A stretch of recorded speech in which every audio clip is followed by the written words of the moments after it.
Bonjour Eric, bonsoir. Rebonsoir, rebonjour. Salut Manuel. Salut Manuel.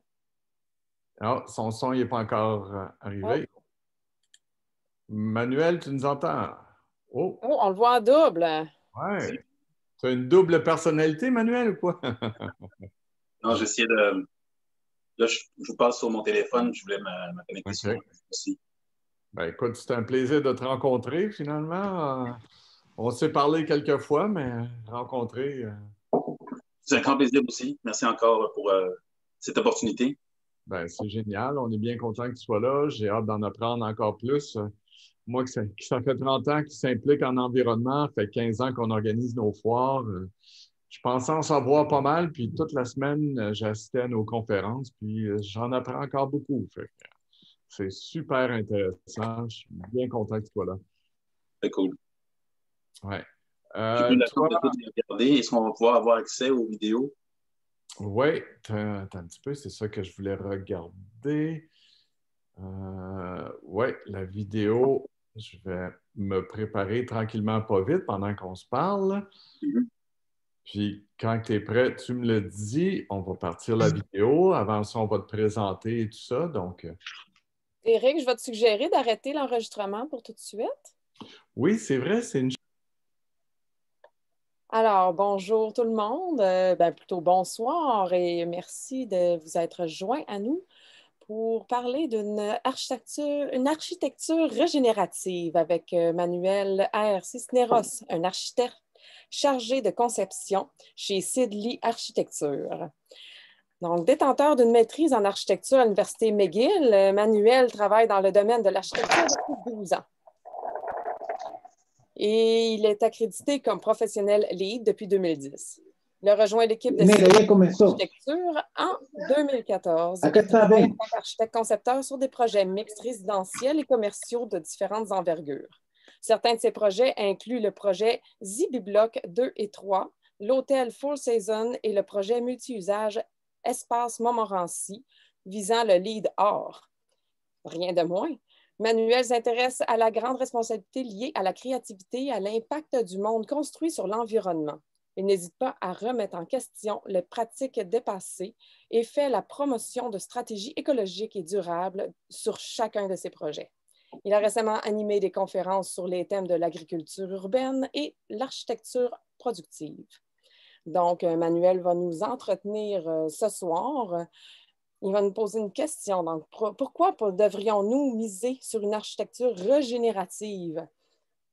Parce que c'est une architecture qui produit au lieu de consommer, qui a un impact bénéfique sur son écosystème et qui crée des milieux de vie diversifiés, agréables, justes, sains et durables.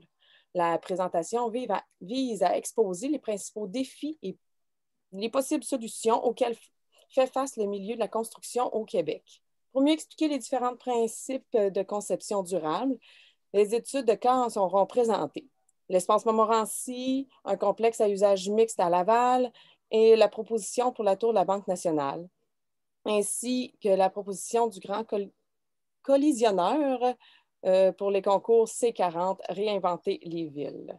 Donc, et voilà, je vous présente M. Manuel R. Cisneros. Bonsoir tout le monde. Content d'être ici. Est-ce que c'est moi qui parle la vidéo ou c'est toi, je pense? OK. Je voulais juste m'assurer. Vous me direz si le son fonctionne aussi.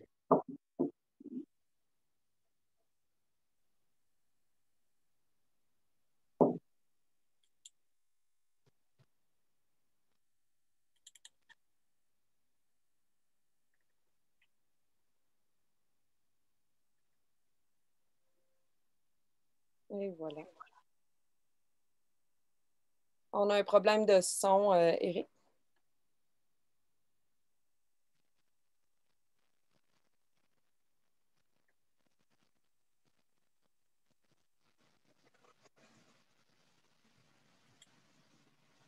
Je crois que c'est ton son de Zoom, oui. Oui, oui,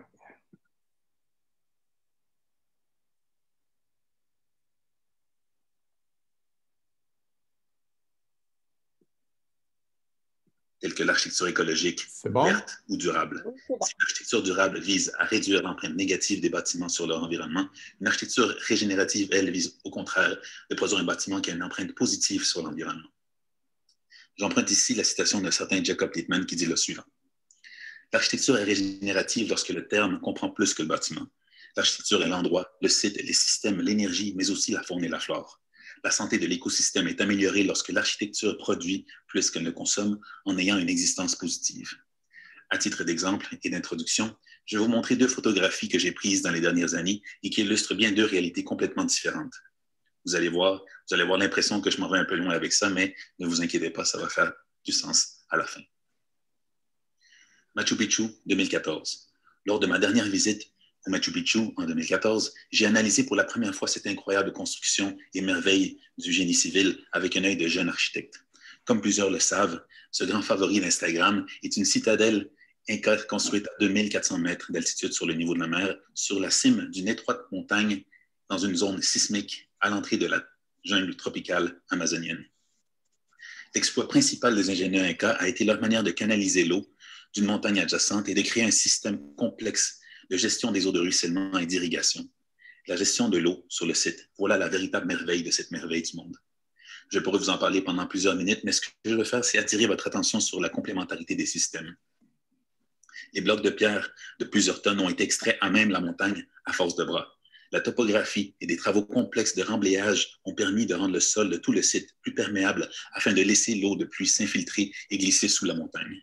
La fondation même de la ville a été supportée par des terrasses agricoles qui assuraient la stabilité du projet face aux mouvements sismiques latéraux. Le tout permettait aussi de gérer l'érosion des sols due aux grandes précipitations et en permettant en même temps une production alimentaire sur place. Chaque décision architecturale avait été calculée et conçue pour répondre à plusieurs problèmes à la fois, sans en créer de nouveaux. Ce design permettait à l'eau de traverser le site sans le détruire et à suivre son cycle naturel. Les Incas avaient construit tout cela en ayant un objectif commun et collectif plus grand qu'eux-mêmes, en s'inspirant de la nature, mais aussi dans le but de l'étudier et de la comprendre davantage. C'était un refuge, un sanctuaire, mais aussi un observatoire astronomique. Et ils l'ont fait sans avoir des technologies de base simples, telles que l'écriture et même la roue. Cette roue, la fameuse roue, la mère de toutes les inventions, voyons maintenant ce qui se passe lorsqu'une civilisation sophistiquée comme la nôtre se développe uniquement autour de cette technologie. Et je parle de la voiture. Nous sommes rendus au mois de mai 2017 à Houston, au Texas, où je me suis rendu pour le mariage de ma cousine. Sur cette photo, d'ailleurs, parlant d'astronomie, je l'ai prise justement le jour où je m'en allais visiter le musée de la NASA pour m'émerveiller de la puissance technologique de notre civilisation qui n'avait pas seulement réussi à étudier l'espace, mais bien à l'explorer à l'aide de vaisseaux spatiaux. Cette autoroute s'appelle l'Interstate numéro 10. Il est surnommé le corridor énergétique parce qu'on y retrouve de part et d'autre les sièges sociaux des plus grandes pétrolières américaines. L'environnementaliste en moi se sentait un peu comme Luke Skywalker sur l'étoile noire. Je compte 26 voies et de chaque côté des plages de stationnement pour des bureaux et des commerces. Cette photo montre où nous sommes rendus. L'étalement urbain nous rend complètement dépendants de la voiture. C'est la manière qu'on dessine nos villes. Les habitants de Houston ont d'ailleurs la plus grande empreinte énergétique au monde ainsi que la plus grande production de gaz à effet de serre par habitant. 64% de la ville est destinée ou dédiée à la voiture. Donc 64% de la ville est principalement recouverte d'asphalte et donc complètement imperméable. Au mois d'août 2017, 3 mois plus tard, l'ouragan Harvey s'est abattu sur la ville et a inondé une grande partie de cette autoroute. Les villes ont de la misère à gérer des précipitations de tempêtes de plus en plus fortes et de plus en plus fréquentes causées par le réchauffement climatique. Dans ce cas-ci, l'eau a eu beaucoup de misère à s'infiltrer dans le sol et à suivre son cycle naturel. Il y a des choses de base qu'on n'a pas encore compris, qu'on a oubliées depuis très longtemps. Houston, on a un problème. Voici le plan de présentation. Question de ne pas perdre le fil. On est rendu au point numéro 2 où j'expliquerai un peu l'état de la situation de l'architecture en ce moment. Puis à partir du numéro 3, je présenterai des thèmes plus spécifiques avec des exemples de projets d'architecture et des stratégies de construction écologique et régénérative. État de la situation. Je ne serais pas ici si je n'avais pas l'impression qu'il y a quelque chose qui cloche. Mon objectif aujourd'hui est de vous parler de ma vision d'architecte sur la direction que devrait prendre ma profession et l'industrie de la construction. Mais ce n'est pas encore la réalité. Je voudrais qu'on se mette d'accord sur quelques concepts. Premièrement, les humains, nous ne vivons pas isolés. Nous faisons partie d'un monde naturel où toute chose a des relations d'interdépendance symbiotique, d'échange de ressources, d'énergie, d'informations génétiques qui engendrent et maintiennent la vie. On ne peut pas s'en dissocier. Ce monde naturel est représenté ici dans le dessin. On va l'appeler la biodiversité. Ce sera un des thèmes abordés. Chaque projet de design et de construction devrait donc se baser sur la question suivante. Comment pourrions-nous utiliser notre créativité pour protéger, guérir et nourrir les milieux de vie véritablement dédiés à la survie et à la santé de toutes les espèces pour toutes les générations futures? C'est un gros défi, un gros statement, mais je pense que c'est là que je change le paradigme. Notre défi est d'arriver à comprendre les relations d'échange de ressources qui se produisent à grande échelle dans une grande boucle fermée, notre planète. Comme tout métabolisme du vivant, il y a dans l'architecture une série de flux entrants et de flux sortants. Ce sont les 3 thèmes que j'aborderai aujourd'hui. Ce qui rentre dans le système, l'énergie, l'eau et les matériaux, et de l'autre côté, ce qui en ressort, les pertes énergétiques, les eaux usées et les déchets. Gardons en tête que cette manière circulaire de voir les choses, elle peut et doit s'inscrire à plusieurs échelles. C'est ce qu'on appelle la conception régénérative au sens large. Oui, on va parler d'architecture aujourd'hui, mais aussi on va devoir se poser la question que pour faire un projet régénératif, il faut aussi se poser la question sur comment les matériaux ont été conçus. Donc ici, le design des produits et des matériaux, mais aussi plus grande échelle, comment on conçoit les communautés, les villes, les régions. À tous ces niveaux, l'idée est de se sortir de ce modèle linéaire qui domine notre économie et nos modes de production. Les étapes d'un modèle linéaire, c'est l'extraction des matières, la fabrication, la distribution, l'utilisation et la fin de vie.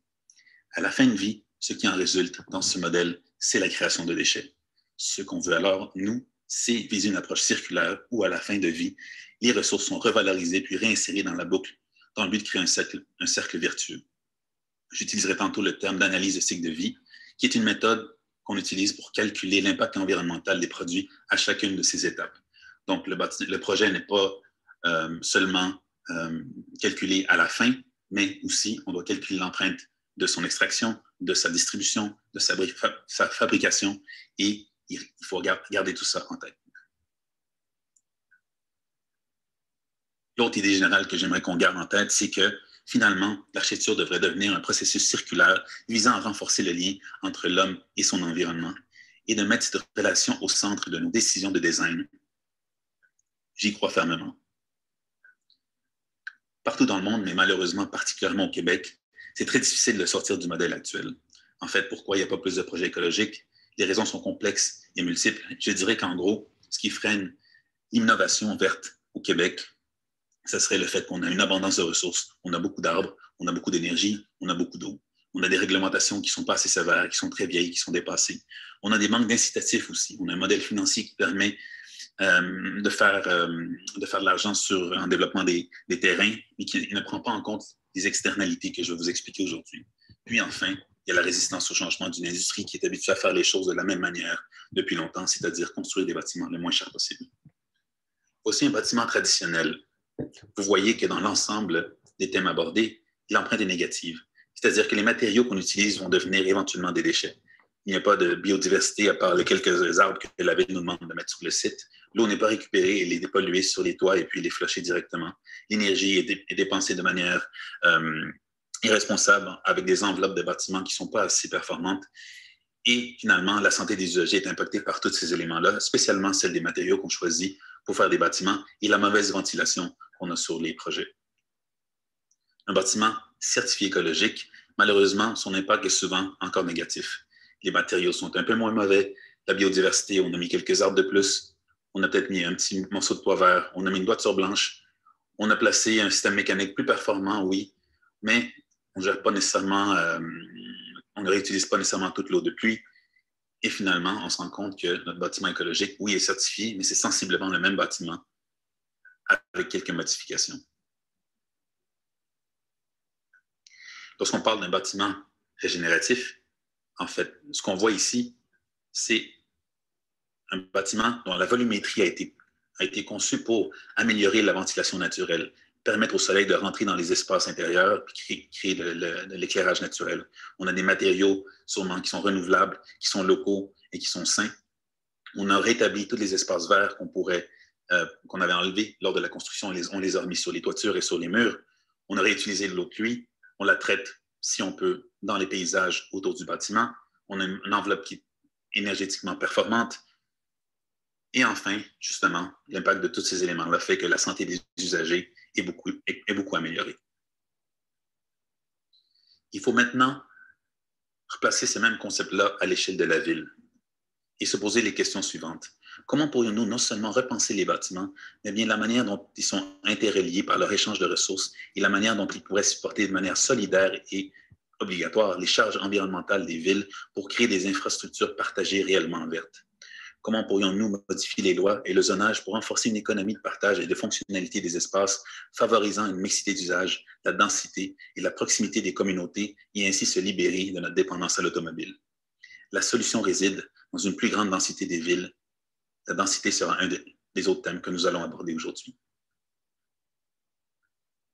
Cette matrice représente un résumé de ce que je viens de vous dire. Donc, si on compare une approche traditionnelle versus une approche régénérative, en termes de matériaux, on voit qu'au lieu d'enflouer les matériaux, on voudrait les revaloriser. Au lieu d'avoir une absence de biodiversité, on voudrait créer de nouveaux milieux de vie. Au lieu de polluer l'eau, on voudrait l'épurer sur le site. Et au lieu de perdre l'énergie, on voudrait la récupérer. Et au lieu de créer de l'étalement urbain, on voudrait créer à la place des milieux de vie plus denses, mais aussi, à échelle humaine, des quartiers écologiques. L'architecture aujourd'hui n'est pas durable. L'architecture de demain doit être régénérative. Connaissez-vous l'indice de circularité mondiale? Eh bien, il y a une organisation européenne qui le calcule à chaque année et nous sommes rendus à 9%. Ça, c'est la quantité de ressources que nous extrayons de la Terre à chaque année et que nous réinsérons dans les systèmes de production après leur utilisation. Ça veut dire que 91% de toutes les autres ressources et l'équivalent de 92 milliards de tonnes de ressources par année se transformeront un jour en déchets et nous allons devoir les cacher, les enfouir, mais ils ne disparaîtront jamais. Quels devraient être nos objectifs lorsque nous concevons des bâtiments par rapport aux matériaux? 1. Utiliser des matériaux renouvelables, naturels et locaux. Ça donne qu'au Québec, on en a en très grande abondance et c'est le bois. 2. L'analyse de cycle de vie des matériaux. Comme je l'ai expliqué un peu plus tôt, il ne faut pas juste comprendre la composition finale d'un matériau, il faut comprendre aussi la manière qu'il a été produit, la manière qu'il a été distribué, son utilisation et son utilisation en fin de vie. 3. Réduire la quantité de déchets. On dit qu'environ 30% des matériaux de construction sont gaspillés sur un chantier. 30%, un tiers des déchets. On devrait être capable de faire des constructions zéro déchet. 4. Ne pas utiliser de matériaux toxiques. Les cols, les scellants, les traitements anti-flammes, les composés volatiles organiques sont tous nocifs pour la santé. On dit que la qualité de l'air intérieur dans les bâtiments est de 3 à 10 fois moins bonne qu'à l'extérieur. 5. Réduire l'utilisation des matériaux biodégradables à base d'hydrocarbures comme les plastiques, le bitume et l'asphalte. Ça sonne un peu impossible à faire en ce moment, mais je pense que c'est un très grand défi et on est mieux de commencer à y penser maintenant. Exemple de premier projet, le décathlon solaire. Le premier projet sur lequel j'ai travaillé lorsque j'étais à l'université est le décathlon solaire, en équipe avec les étudiants de l'ETS et de l'UDM. C'était un concours international pour concevoir une maison solaire complètement autonome qui devait être transportée jusqu'à Washington pour être montée en 3 jours, puis testée par des experts. La conception de la structure prévoyait l'assemblage de modules préfabriqués et aussi leur désassemblage afin de les ramener au Québec après le concours.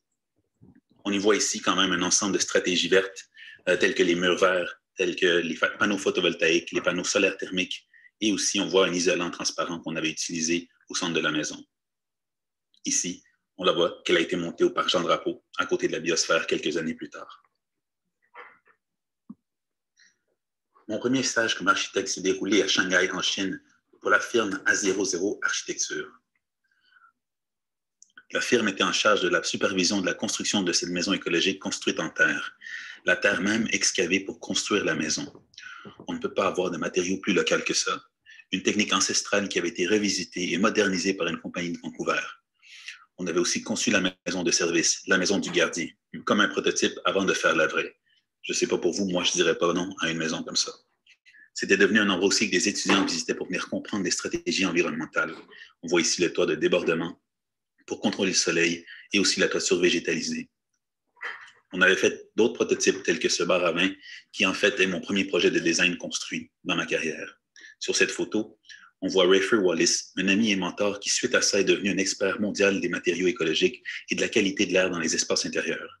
Sa compagnie a lancé il y a quelques années une certification qui classe et calcule la composition de l'air dans les espaces intérieurs, taux de CO2, particules fines, composés, volatiles organiques. Je suis persuadé que la qualité de l'air deviendra un sujet de plus en plus important au cours des prochaines années, surtout avec la pandémie actuelle. Nous respirons 15 000 litres d'air par jour dans nos milieux de travail et on n'a aucune idée de quoi cet air est composé. Je tiens d'ailleurs à vous remercier d'être ici ce soir. Après 7 mois de télétravail tout seul à la maison, c'est le fun de recevoir une gang. Salut. Biodiversité.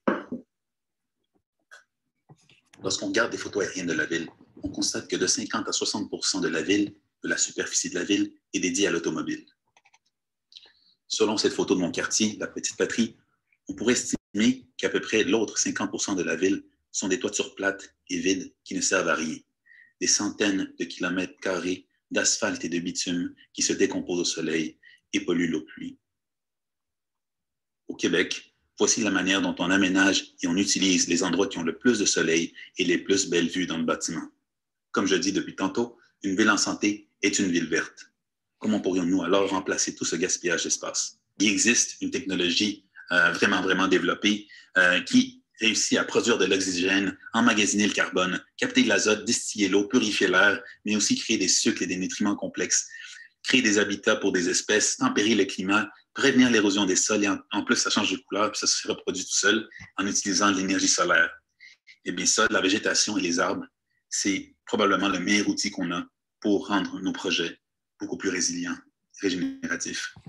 Je propose un nouveau mouvement avec le hashtag « Occupons les toits ».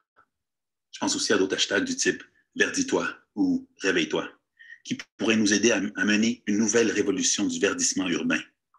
Les grandes métropoles et leurs banlieues sont construites sur des terres les plus fertiles du pays.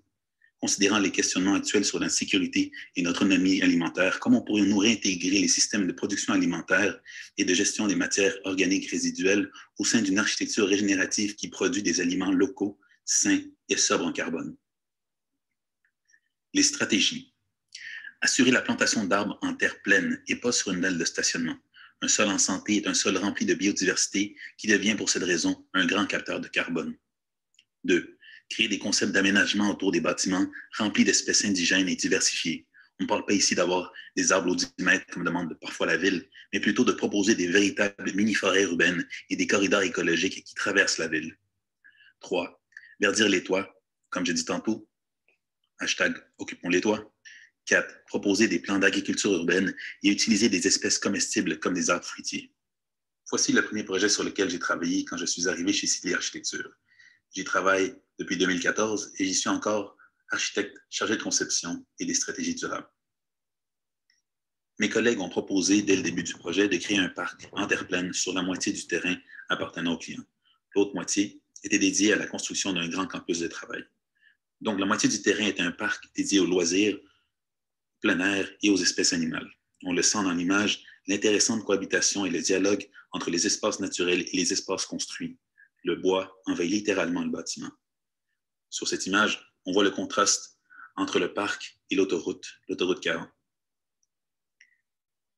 Les espaces verts au centre du projet étaient dédiés à des aires sportives destinées aux travailleurs.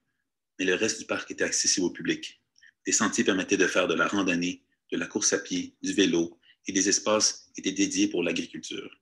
C'est important dans notre climat de penser aux 4 saisons. Cette forêt urbaine était composée d'espèces diverses, incluant des conifères, qui rendaient l'espace encore plus agréable en hiver. La Ville de Montréal plante en ce moment, et a planté depuis plusieurs années, beaucoup de frênes. Et en ce moment, ils sont tous en train de tomber malades.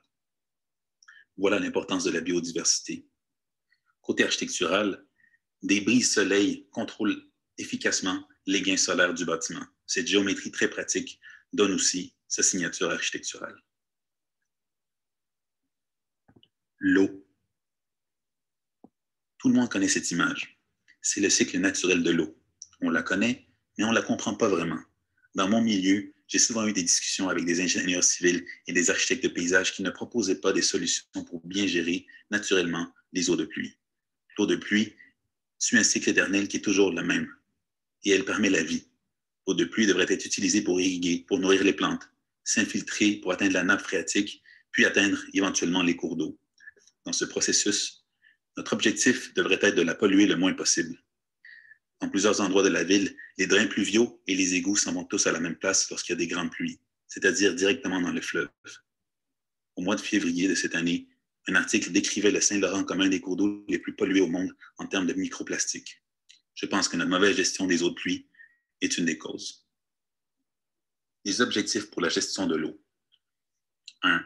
Diminuer la quantité d'eau potable qu'on utilise en spécifiant des appareils sanitaires plus efficaces. 2. Réutiliser les eaux de pluie pour tirer la chasse des toilettes pour réduire la quantité totale d'eau rejetée dans nos égouts et dans nos drains. 3. Permettre à l'eau de suivre son cycle naturel en s'infiltrant dans le sol ou en s'évaporant à travers la végétation. La manière la plus efficace est de créer des dénivellations dans le sol où l'eau peut s'accumuler naturellement. On appelle ça des bassins de rétention ou de biorétention. 4. Pour être réellement régénératif, on devrait être capable d'un jour de traiter nos eaux usées de toilettes. Plusieurs technologies existent, mais là, on n'est pas encore rendu là. Alors, je propose qu'on commence par traiter les eaux de pluie et les eaux grises, qui sont les eaux de lavabo. La tour de la Banque nationale. En 2018, nous avons participé au concours pour la nouvelle tour de la Banque nationale. On n'a malheureusement pas gagné, mais je vais quand même vous montrer cet exemple parce que c'est un bel exemple intéressant de gestion de l'eau intelligente sur un bâtiment.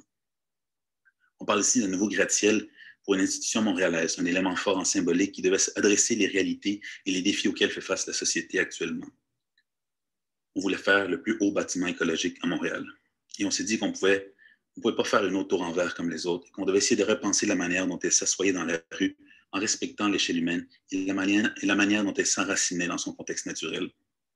Nous avons articulé la base pour déconstruire le volume et créer des paliers et des terrasses vertes. Encore une fois, nous avons libéré une grande partie du site pour créer un parc naturel en pleine terre. Et ce parc était relié à un grand atrium intérieur pour créer un seul et même écosystème continu. La tour s'ouvrait à la base pour faire entrer le parc à l'intérieur. Plusieurs stratégies reliant l'atrium et le parc ont été proposées. La géothermie, des puits de ventilation allant chercher l'air frais dans le parc et des systèmes de récupération de l'eau. Les eaux de ruissellement sur les façades de cette tour de 40 étages étaient récupérées à la base directement dans le parc. Un jeu de topographie et de dépression dans la terre nous ont permis de créer des jardins inondables. C'est-à-dire que pendant les fortes pluies, les jardins se remplissaient en créant des bassins de rétention naturelle remplis de plusieurs espèces de plantes. Une fois la pluie passée, l'eau s'infiltrait tranquillement dans la terre. Cette idée permettait de créer un oasis dédié à la biodiversité en plein centre-ville de Montréal. J'ai décidé de vous parler de densité avant de vous parler d'énergie parce que le thème d'énergie est beaucoup plus large et réunit tous les autres. Ça fera donc un bon résumé. Donc, les stratégies par rapport à la densité pour créer des villes plus écologiques sont 1. La création de quartiers et de communautés. Ça veut dire concentrer la population humaine dans des milieux de vie ayant une belle échelle humaine afin d'assurer une plus grande convivialité. 2. La proximité et le déplacement actif. Planifier des villes et des quartiers faits pour se déplacer à pied ou à vélo. Cela inclut d'aménager des trottoirs et des espaces publics agréables, végétalisés et qui sont sécuritaires à tout moment de la journée. 3. La mixité d'usage. Ça, c'est-à-dire offrir plusieurs types de fonctions telles que des bâtiments résidentiels, des services de proximité, des lieux de travail, des écoles, des commerces. Cela permet de réduire l'empreinte énergétique des gens qui n'ont plus besoin de prendre leur voiture pour faire leurs courses, pour aller à la garderie ou bien pour aller chez le nettoyeur. 4. Accès au transport en commun. Cela implique aussi d'avoir accès à des moyens de transport alternatifs tels que des bornes d'autopartage ou des bornes de vélopartage. 5. La mutualisation des ressources. Comme je disais au début de la présentation, il y a un énorme avantage à partager des services et des infrastructures entre les bâtiments. Exemple pour la densité est le projet Espace Montmorency. J'ai commencé à travailler sur ce projet en 2015 et il a beaucoup évolué depuis, mais je pense qu'on a réussi à garder son essence jusqu'en ce moment. Ce projet s'attaque directement à l'étalement urbain et à l'empreinte énergétique donc des usagers, en proposant un bâtiment structurant pour le nouveau centre-ville de Laval.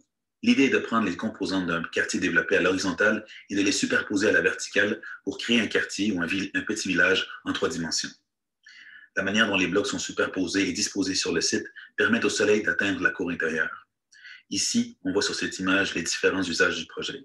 Il y a du logement pour retraités, mais aussi un bloc avec des logements pour jeunes adultes, des espaces à bureaux, un hôtel, des liens de connexion entre les bâtiments, puis des espaces commerciaux comme des restaurants, des boutiques et une garderie. Le tout est relié par un passage souterrain à la station de métro Montmorency.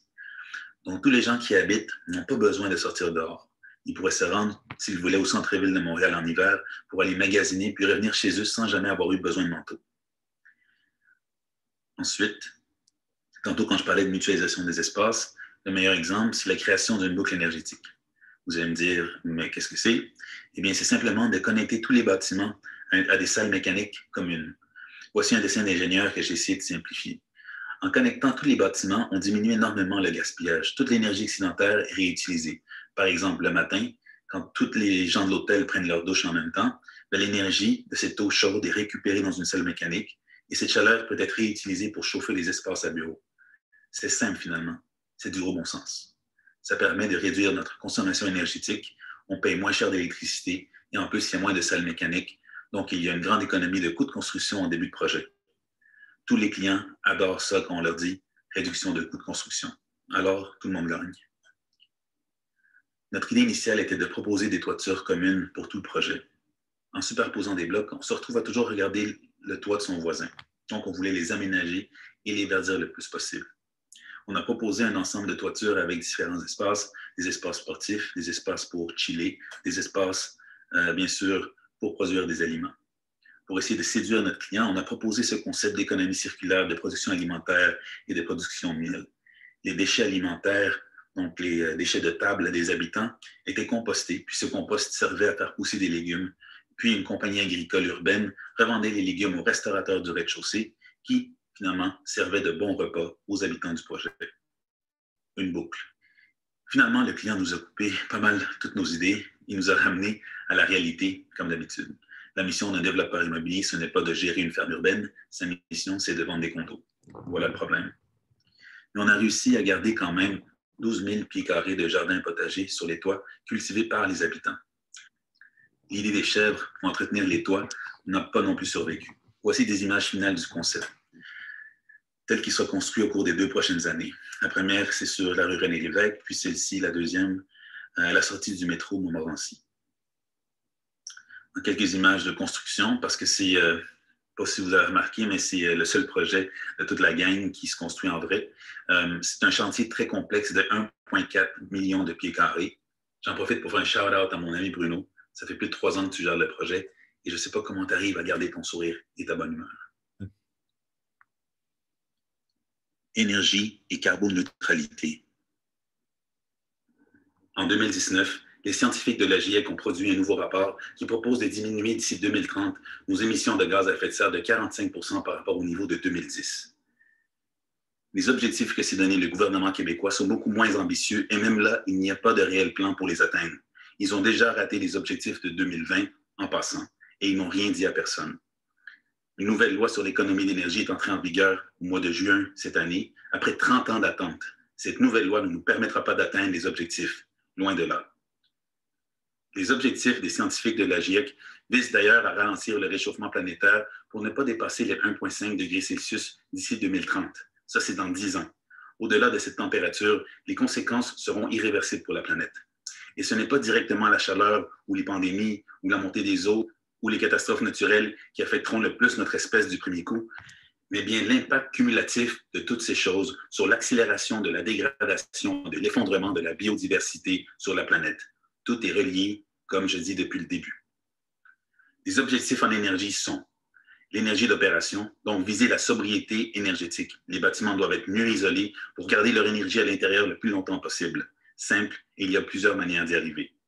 2. L'énergie intrinsèque.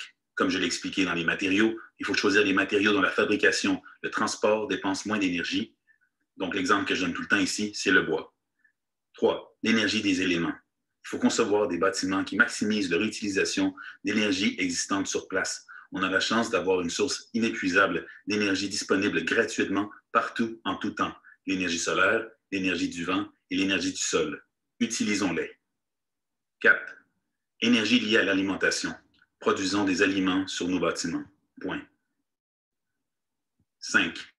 Matières résiduelles. On en parle moins souvent, mais les déchets de table et les autres déchets organiques produisent énormément de GES lorsqu'ils sont enfouis. On devrait en faire du compost ou les transformer en gaz naturel et produire de l'énergie avec. 6. Les transports. Nous devrions essayer d'enlever les voitures à essence de nos projets. En enlevant les stationnements souterrains, on enlèverait une grande quantité de béton qui a une très grande empreinte environnementale. 7. Production d'électricité sur le site. Si on veut être vraiment régénératif un jour, il va falloir être capable de produire de l'énergie électrique sur le site. Des panneaux photovoltaïques et des systèmes éoliens, c'est une solution. Le seul problème, c'est que produire des panneaux solaires, eh bien, ça prend beaucoup d'énergie et ça pollue. Donc, je dirais que les technologies sont là, mais elles vont devoir s'améliorer si on veut que ce soit vraiment une stratégie durable. Le Grand Collisionneur Concours C40. Le Grand Collisionneur est un exemple où on a abordé tous les aspects liés à l'énergie. Ce concours, pour lequel nous avons été finalistes l'année passée, visait à réinventer les villes en créant le bâtiment le plus écologique au Canada. Je ne vais pas rentrer dans le détail du concept architectural, mais je veux dire la chose suivante. C'est un grand bâtiment dense, mais il est à l'échelle des défis auxquels font face les villes, dont les populations vont continuer à augmenter inévitablement. Son gabarit est inspiré par ceux des bâtiments industriels le long du canal de la Chine.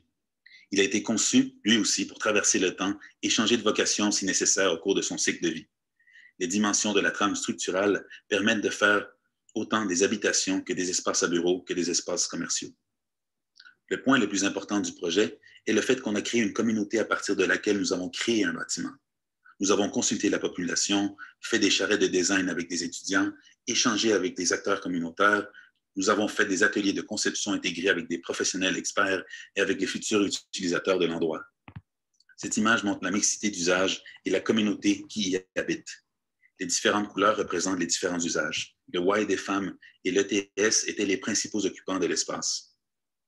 On a créé une diversité sociale en mettant du logement abordable, du logement étudiant, des espaces dédiés à l'éducation, des installations sportives avec le Y, des institutions communautaires telles que le Centre d'écologie urbaine de Montréal, une épicerie sans déchets et une brasserie artisanale gérée par les étudiants. Par rapport à l'énergie des matériaux, nous avons conçu avec des experts internationaux une structure principalement faite en bois lamelé collé de 21 étages, faisant de ce bâtiment de 900 000 pieds carrés le plus grand bâtiment en bois au monde. L'utilisation du bois permettait de réduire de 37 % les gaz à effet de serre par rapport à une structure faite en béton. Par rapport au cycle des ressources et à l'alimentation, on a introduit le concept de circuit court, avec la production sur le bâtiment même de légumes, de houblon, de miel et d'œufs avec l'élevage de poules. Le tout vendu dans l'épicerie sans déchets, en utilisant les matières résiduelles des habitants pour créer le compost et en utilisant l'eau de pluie pour l'irrigation. On estimait que les plants de houblon sur les toits permettaient aux étudiants de l'ETS de produire 1,3 million de litres de bière par an dans leur microbrasserie artisanale. Sur cette photo, on voit l'entrée de l'épicerie sans déchets et de la microbrasserie. Une installation dédiée à l'eau montre aussi comment on peut faire évaporer l'eau sur le site. On voit ici les toitures productives du 20e étage. Comme je disais, cette production était irriguée par l'eau de pluie. L'eau dans le bâtiment était gérée ainsi. L'eau de pluie était utilisée pour flusher les toilettes. On avait placé des bassins de rétention naturelle et végétalisés au rez-de-chaussée. Mais l'eau était aussi utilisée par rapport à l'énergie, puisqu'on utilisait l'eau chaude et l'eau froide qu'on utilise pour se laver les mains, pour chauffer l'air dans les espaces résidentiels. Les mêmes tuyaux permettaient de faire deux choses à la fois. Les bassins de rétention en béton dans le sous-sol, eux aussi, permettaient de stocker l'énergie des eaux usées. Ainsi, l'énergie était utilisée comme une batterie énergétique dans le bâtiment. En plus de tout ça, on allait aussi chercher de l'énergie dans des canalisations appartenant à la ville qui passaient en dessous de notre bâtiment. Donc, on utilisait les déchets énergétiques de la ville. L'eau peut être utilisée pour transporter l'énergie. Toutes ces stratégies nous permettaient d'économiser 81 % de l'eau, soit 42 millions de litres d'eau par année, ou l'équivalent de 21 piscines olympiques par année. En ce qui concerne l'efficacité des murs extérieurs, notre objectif était de ne pas utiliser de chauffage et de climatisation lorsque les températures le permettaient. Les fenêtres ont été réduites sur les façades nord et on utilisait le soleil et la ventilation naturelle pour tempérer les espaces.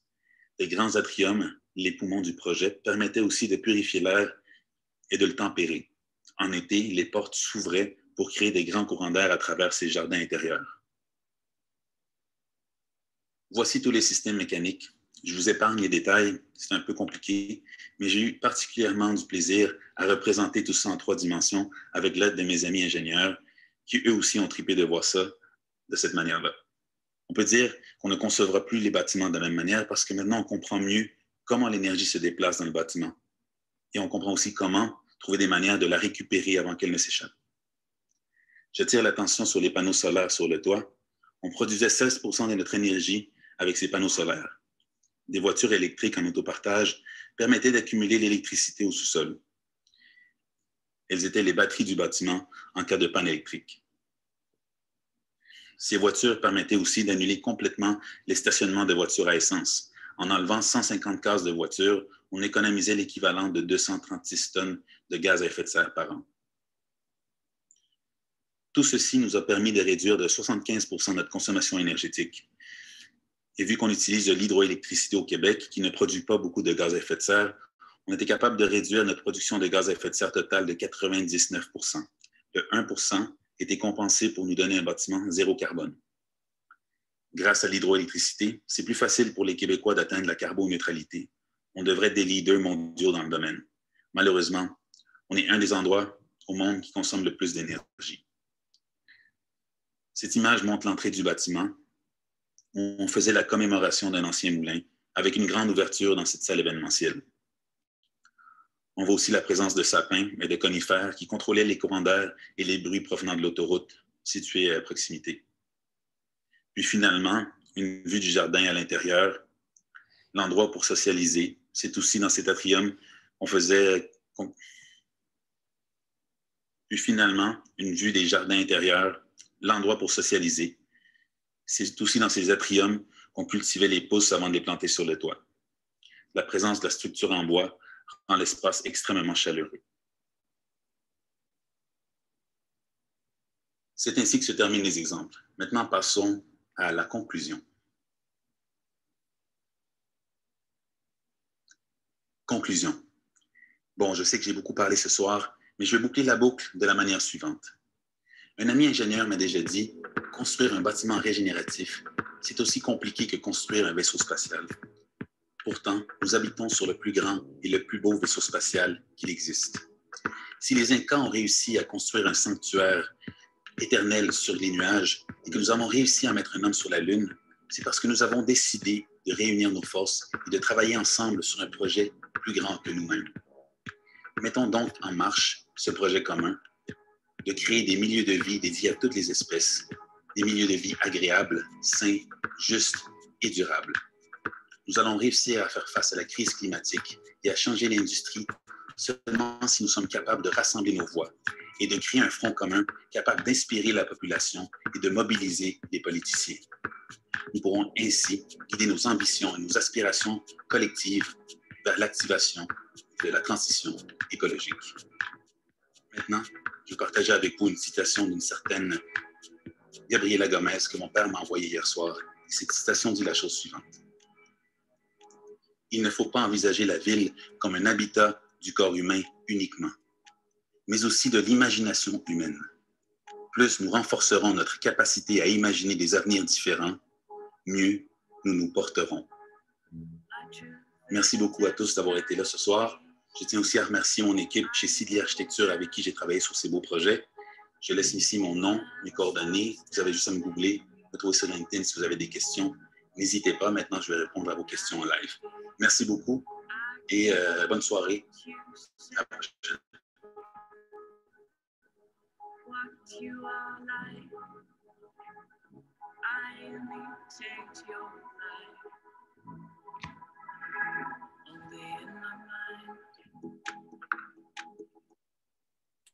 J'ai activé mon micro. Félicitations. Oui. De réactiver votre micro, M. Emmanuel. Oui, allô. Cette magnifique présentation. Vraiment, félicitations. Je suis content que vous ayez aimé ça. Oui, pas mal impressionnant. Tu touchais à tout. C'était vraiment complet puis vraiment inspirant aussi. Puis moi qui apprends beaucoup sur les changements climatiques, etc., qui n'a plus beaucoup d'espoir qu'on va s'en sortir, bien, si on réussit à faire des nouveaux bâtiments qu'on diminue de 99% nos GES, bien, bravo. Ça me remonte le moral un peu, comme on peut dire. Il faudrait que les réglementations changent et que ça devienne obligatoire. Là, ouais. Dans le cadre d'un concours, on faisait des choses que les clients ne vont jamais nous demander de faire. J'ai jamais eu un client qui m'a parlé de biodiversité dans ma carrière. T'sais. Alors, c'est là où est-ce que c'est notre responsabilité de pousser ces idées-là. En tout cas, tous les commentaires à date, c'est pas mal impressionnant. Bravo. Merci, Manuel, pour l'inspiration. Donc, vraiment, c'est très positif. C'est sûr qu'il y a une question, c'est sûrement plus cher à construire, mais moins cher à chauffer, puis peut-être probablement plus durable, plus sain à y vivre dedans. Une question de Oui, chance. je pense que pour répondre à la question, dans le projet de Montmorency, toutes les stratégies d'économie d'énergie, le client y embarquait à fond parce qu'il économisait non seulement dans les coûts d'opération, il économisait presque $1 million, même en début, en construction, pour centraliser ces systèmes mécaniques. Donc, l'argument d'argent par rapport à l'énergie, il n'y a pas de raison de ne pas le faire, finalement. Lorsqu'on a un problème, c'est quand on parle de biodiversité et d'eau, parce que les réglementations ne sont pas assez strictes. Mais même quand on parle de végétation, on est capable de calculer la plus-value parce que les gens vont être portés à payer un peu plus cher pour avoir des environnements qui sont plus agréables. Puis ça, je pense qu'un jour aussi, il va falloir qu'on calcule ces externalités-là, de dire que tous ces éléments-là ont un impact sur notre santé et qu'à un moment donné, il va falloir mettre un prix là-dessus. Et que si la ville et les développeurs finissent par dépenser un peu plus là-dessus, bien, tout le reste va changer, puis on va finalement dépenser moins ailleurs. Ben, donc, voilà. Mais est-ce qu'on peut poser des questions ou Ben oui, c'est sûr. Oui, oui. Oui, non, c'est parce que j'ai écrit une couple d'affaires. Mais ça m'étonnait dans le projet de je ne sais plus combien d'étages avec toute la structure en bois parce qu'il n'y a pas, mais je n'ai pas suivi plus récemment, mais il n'y a pas si longtemps, au niveau justement de la réglementation, il y avait une limite de nombre d'étages pour Oui. la possibilité de construire un bâtiment avec la structure complètement en bois. Là, Oui. Et ça a évolué de ce côté-là ou Mais même au moment qu'on a fait le concours, on a consulté les experts en code, on a consulté des experts en structure, on a consulté des ingénieurs internationaux pour challenger le règlement. C'est sûr qu'on était limité à 12 étages, mais on nous disait que la loi allait changer pour 18. Donc, on faisait 3 étages de béton avec 18 étages de bois par-dessus. Puis, au Québec, en fait, on a des lois super, super strictes qui ne s'appliquent pas dans d'autres pays. Donc, c'est vraiment une question, la loi doit changer pour permettre à des projets comme ça de se produire. Oui, en fait. Il n'y a pas de raison que ça se passe pas. Le bâtiment est très, très conservateur au Québec. Là. Faudrait oui. Même chose pour les toits verts. Puis il y a un architecte à Vancouver qui fait juste des projets en bois, Michael Green, puis lui il est en train de développer un système pour faire des tours de 30 étages. Donc, c'est tout à fait faisable. Puis je dirais qu'on est dans le pays au monde où on devrait devenir innovateur dans ce domaine-là. Mais il y avait toute une initiative d'entreprise sur effectivement le potentiel bois. Là, je ne me souviens pas où ça en est rendu. C'était soutenu entre autres par Fonds d'Action parce qu'un des premiers bâtiments de 7-8 étages avec une structure en bois, ça a été le bâtiment qui a été construit à Québec de Fonds d'Action, effectivement. Et puis c'était une première, puis il avait fallu qu'ils demandent une exception à la réglementation pour pouvoir le faire. Plus déjà, c'était comme juste un 7 étages, je pense. Ça fait quand même plusieurs années. Mais une autre question que j'ai écrite comme ça aussi, il y a quand même, les projets qui ont été présentés, ce sont des projets plus collectifs ou institutionnels, sauf peut-être celui de l'espace Montmorency où c'est mix, il y a du résidentiel, il y a du commercial, bon, ainsi de suite. Mais ce qu'on voit beaucoup ici encore, en tout cas au niveau résidentiel, c'est, j'ai appelé ça comme ça pour ne pas dire d'autre chose, des habitations surdimensionnées. Et il y a des différences culturelles aussi sur, mettons, la notion de qu'est-ce que c'est une bonne qualité de vie, donc avoir son espace individuel avec son terrain, par exemple, et des très, très grandes superficies par personne. Et ça, si on veut aller vers une densification, il faut vraiment faire évoluer la mentalité, en tout cas un peu la vision, la culture des Québécois par rapport à leurs besoins d'espace vital pour une bonne vie, puis de vivre aussi dans des milieux beaucoup plus denses.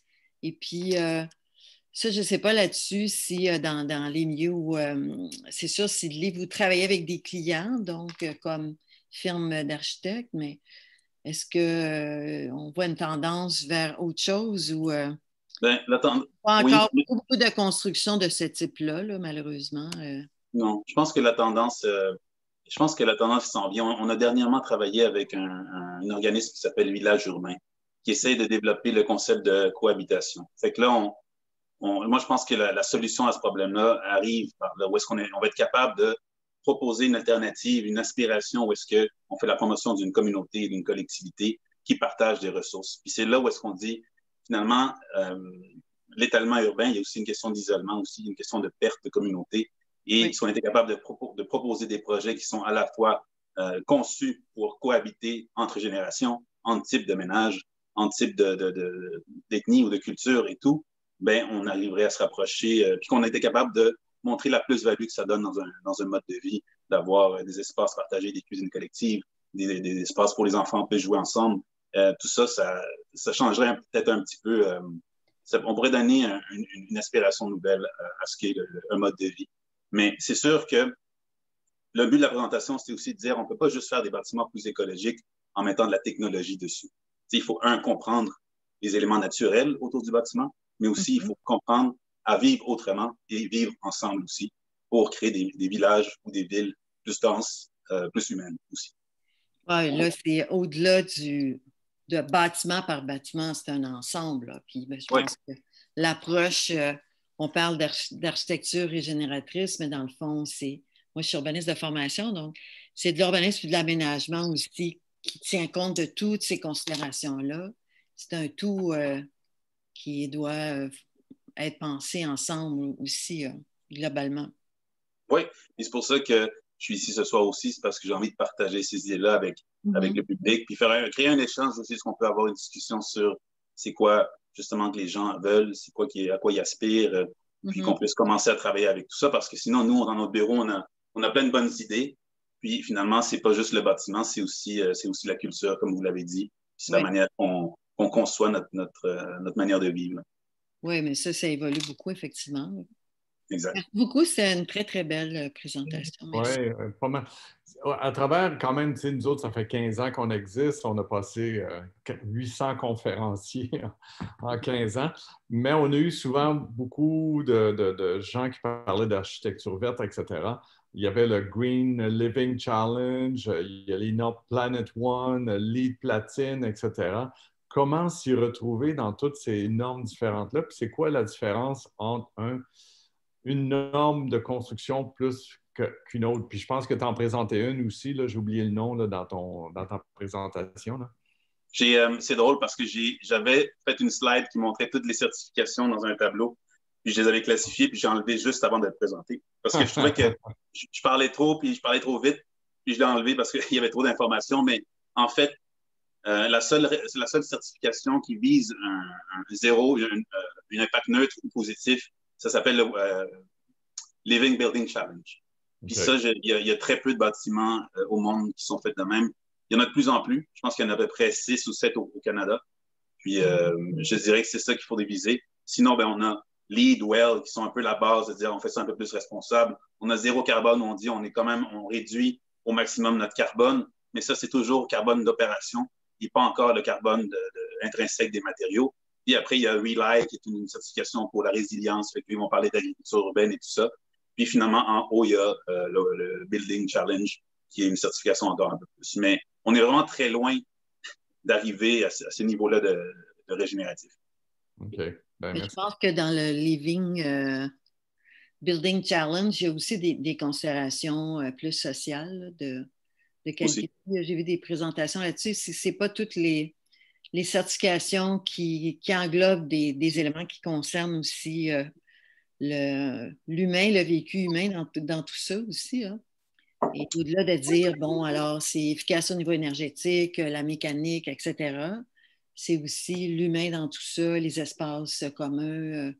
Il faut, puis je pense que je l'ai dit au début de la présentation, l'objectif, c'est de créer un lien entre l'homme et la nature. Puis quand je le dis de même à mes collègues, ça sonne toujours un peu quétaine, mais la réalité, c'est que les bâtiments sont construits toujours avec le bâtiment comme l'objectif final, tandis que l'objectif final devrait être la relation quand tu es dans le bâtiment avec ton extérieur. Puis les gens, ils savent quand ils vont au chalet ou quand ils vont à la campagne, c'est là qu'ils sont contents, puis c'est là qu'ils veulent aller. C'est pas quand tu es dans un parking d'asphalte, c'est devant un mur de briques non plus. Donc, il faut garder ça en tête. Puis même les concepteurs, des fois, on a de la misère à penser comme ça. Mais je pense que c'est l'objectif de ce qu'on devrait faire. On aurait ici des petites questions peut-être un peu plus concrètes avant de terminer, donc dans le chat ici. Donc, je vais commencer avec une question qui nous provient de Shan. Est-ce que l'hiver du Québec complique la récupération de l'eau de pluie pour les toilettes? Attendez, j'ai pas... Ça a coupé un peu. Donc, est-ce que l'hiver du Québec complique la récupération de l'eau de pluie pour les toilettes? Oui. C'est sûr que quand ça gèle, c'est pas pratique. Sur le projet C40, on avait utilisé l'eau qui passait en dessous du bâtiment, donc l'eau souterraine pendant les mois d'hiver pour aller chercher cette eau-là. Parce que de toute manière, l'eau qui frappe le bâtiment, nous, les bâtiments, ce qu'ils font, c'est qu'on a des drains français. Fait que cette eau-là, souvent, elle se retrouve dans les drains, puis on les flush dans les drains de la ville. Fait que nous, on réutilisait même l'eau souterraine pendant les mois d'hiver où on n'avait pas les eaux de pluie pour flusher nos toilettes avec cette eau-là. Parfait. Je pense qu'on aurait le temps pour une autre question. Oui, j'aimerais bien répondre, excuse-moi de te couper, Marie-Soleil, mais il y a quelqu'un qui demande de construire des maisons en terre au Québec. Bien, il y a déjà une personne qui a déjà construit sa maison il y a une dizaine d'années en terre et ça fonctionne très, très bien. Son nom m'échappe, mais si vous faites une recherche sur Google, je suis sûr que vous allez le retrouver. On l'a eu souvent comme conférencière il y a une dizaine d'années. Et elle était très satisfaite de sa maison. Ça fonctionne très, très bien. Donc, oui, ça fonctionne. Je te laisse, Marie-Soleil. Alors, on avait une autre question aussi de Louis Erazo. Est-ce qu'on m'entend bien? Oui. Donc, demande quel genre de démarche ou d'action pourrait faire une personne qui n'a pas vraiment le pouvoir de faire de choix importants sur un projet ou simplement qui n'est pas chargé des projets. Donc, accessible un peu à tout le monde, là. Quel genre de démarche? OK, bien, je pense que le but de la présentation, c'était pas nécessairement de dire... c'est sûr que moi, comme architecte, des fois, j'ai la chance de pouvoir implémenter ou pousser des stratégies. Très souvent, les clients, ils nous écoutent pas. Des fois, ils nous écoutent. Mais c'est juste l'idée d'avoir en tête les 4 éléments ou les 5 éléments dont j'ai parlé aujourd'hui. Puis ça, c'est, mettons, dans le choix des matériaux. Même quand on fait des projets chez nous, être capable de penser aussi à long terme le cycle de vie. Des fois, c'est facile de choisir des matériaux qui vont être moins chers, mais si on fait le calcul, il faut qu'on les rechange après 5-10 ans, et après, ces matériaux-là, ils deviennent des déchets. Donc, oui, des fois, j'ai suivi une formation de cohabitation dernièrement où on est capable de faire les calculs aussi par rapport à une maison, puis il nous disait, oui, si tu fais une maison qui est un peu mieux isolée, tu vas payer un peu plus cher, mais à la fin, tu économises à chaque mois ton électricité. Fait que si tu mets ton hypothèque, elle te coûte un peu plus cher, mais ton électricité coûte moins cher, tu arrives plus ou moins au même niveau. Fait que, 1, les matériaux, super importants. 2, l'énergie, parce que finalement, il y a un retour sur ton investissement qui est assez rapide. Puis voilà, toujours avoir en tête l'eau. Des fois, c'est pas compliqué, mettre une gouttière sur ton toit, garder l'eau sur ton site, puis arroser tes plantes avec. C'est juste des petits gestes qui, à l'échelle plus résidentielle, peuvent faire toute la différence. De penser aux éléments en général. Oui, c'est très intéressant. Merci d'avoir répondu. J'aurais peut-être une dernière question ici. On arrive presque à 9 heures. Donc, une question qui nous provient de Aubert Michaud. Donc, comment se compare le cycle de vie du bois versus l'acier, le béton dans la construction urbaine? Dans le projet C40, on a fait le calcul, puis je l'ai mis sur une des pages de cette présentation par rapport au béton, parce qu'on a fait le calcul juste avec le béton. On arrivait à réduire de 33% par rapport à un bâtiment en béton. Donc, sur une analyse de cycle de vie de 100 ans, on produisait 1/3 de moins de gaz à effet de serre entre un bâtiment en bois et un bâtiment en béton.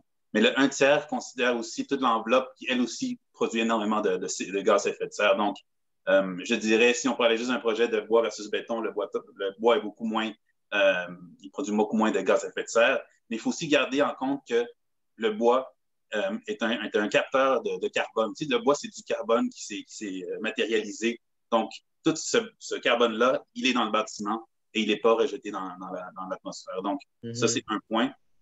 Puis, deuxièmement, aussi, le bois, ben, on peut le revaloriser à la fin. On peut le transformer en autre chose. On peut carrément juste faire des copeaux de bois pour faire une autre planche avec, ou on pourrait même le brûler, faire de l'énergie. Donc, c'est un matériau qui peut être revalorisé ou à la fin, qui peut juste biodégrader dans l'environnement tandis que l'acier et le béton, ben, ça reste des éléments qui vont jamais se dégrader. Ben, merci beaucoup, Manuel, pour un témoignage vraiment très, très inspirant, puis transversal aussi. Moi, je travaille dans le domaine agricole, hein, sur les enjeux environnementaux en agriculture, en qualité d'eau, sol, mais les enjeux de régénération quand on parle de santé des sols et des ressources naturelles, etc. C'est au premier plan. Moi, je suis dans le quartier d'Anse-aux-Lièvres, ici à Québec. Ben, je vais passer mon Réno-Climat, tu vois, cette semaine. Puis en face, mais il y a 20 étages en bois du projet Origine. Là. Bon, en tout cas, bref, avec toutes les infrastructures de sentiers linéaires qui sont développées aussi dans le quartier. Alors, ça fait vraiment un élément de qualité de vie intéressant. Et puis, ben, en tout cas, merci. Puis peut-être un parallèle aussi à faire encore avec les enjeux agricoles, mais c'est de concerter puis d'être cohérent dans les accompagnements techniques, scientifiques, financiers et réglementaires. Il faut que tout ça arrive en même temps pour que les changements s'articulent depuis la production aux appuis conseils, etc. Je pense, architecture, je connais moins, mais je pense qu'il y a une certaine... c'est les mêmes problèmes. Oui, en fait. C'est important que de faire valoir ces besoins-là. Je pense que moi, j'appelle ça de l'ingénierie humaine. On interpelle beaucoup d'organismes, beaucoup peut-être d'intervenants, mais il faut que les sous, la réglementation, puis le développement des connaissances marchent ensemble. En tout cas, merci infiniment, Manuel. Oui. Merci beaucoup. Donc, j'aimerais rappeler les gens parce qu'il y avait tellement d'informations. La conférence va être en ligne d'ici une journée ou deux. Donc, vous pouvez la revoir jusqu'au 23 décembre. Manuel, merci beaucoup. Puis, on va se reparler bientôt parce que j'aimerais ça te revoir à bien d'autres événements. Surtout si on peut avoir des événements l'année prochaine. C'était vraiment inspirant. Donc, un gros merci. Puis, bonne soirée à tout le monde. Puis, merci d'avoir été là. Cool. Au revoir. Merci beaucoup. Bien, merci. Bonne soirée. À toi aussi. Bye bye.